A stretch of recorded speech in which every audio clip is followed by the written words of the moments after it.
Servus.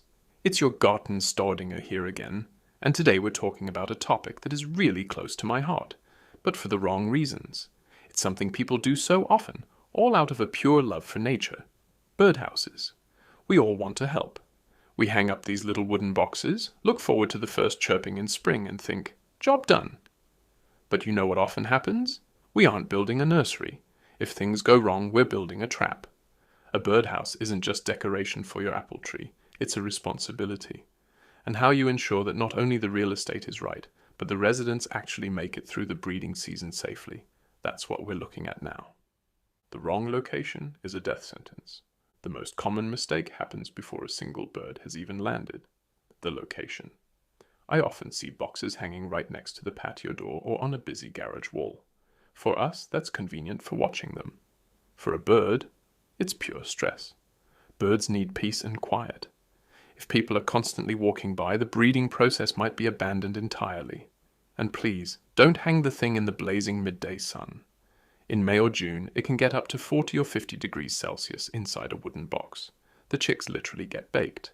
Look for a spot in partial shade, ideally facing southeast. The morning sun is a gentle alarm clock, but the midday heat stays outside. That's the difference between a luxury suite and an oven. Height and the catastrophic risk. Next point, height. It should be 2 to 3 meters up. Why? Because anything lower is an invitation for our neighbor's cat. A birdhouse at eye level isn't an obstacle for a cat. It's a snack bar. Make sure there are no branches directly under the entrance hole that could serve as a ladder for predators. We want to make it easy for the birds to get in and impossible for the predators. A smooth tree trunk is the best protection. Why you have to hang them now, not in March. Now is the time to decide.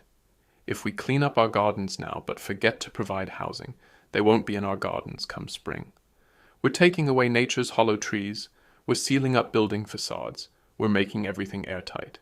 A birdhouse is the least we can do to compensate.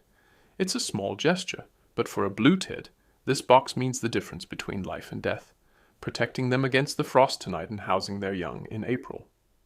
The hole dictates the tenant. Bird is not just bird.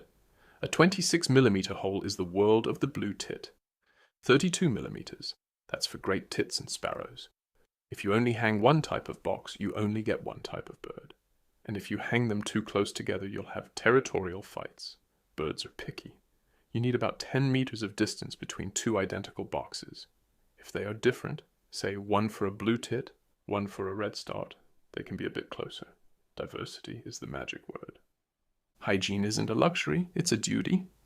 Now for the part that's the least fun, cleaning. A birdhouse that hasn't been cleaned in years becomes a breeding ground for bacteria. It's full of mites, fleas, and parasites from the previous year. Tits build their new nests right on top of the old ones. Eventually the tower gets so high that the chicks almost fall out of the hole, and a cat can reach in and pick them out. Once a year, preferably in late autumn, you have to get the old ballast out. But please, no chemicals, just a brush and clear water. We want to get rid of the germs, not poison the birds. Watch out for the material. Cheap gets expensive. A quick word on those fancy decorative houses or those plywood kits you snap together. Don't bother. Plywood swells up like a sponge at the first sign of rain. The walls are too thin, they don't insulate. A good birdhouse needs some meat on the bones. 18 to 20mm of solid wood. That keeps the warmth in and the moisture out. Anything else is just a toy and has no business being outside. This is about species conservation, not garden decor. The nuthatch and the beauty of imperfection. And if you ever have a box that suddenly looks like it's been plastered shut, be happy. That was the nuthatch. They wall off the hole with mud until it's just big enough for them, but too small for any larger predator to get in. Nature is ingenious, right? We don't need to interfere there. Just marvel at it and let them be. Hanging a birdhouse is one of the easiest and most beautiful ways to give something back to nature. But we have to do it with common sense. Birds don't need a designer villa. They need safety, dryness, and peace. If we give them that, they'll pay us back in summer by keeping the aphids and mosquitoes off our backs. A fair deal, I think. Let me know in the comments. Do you have boxes hanging up already? And who moved in with you this year?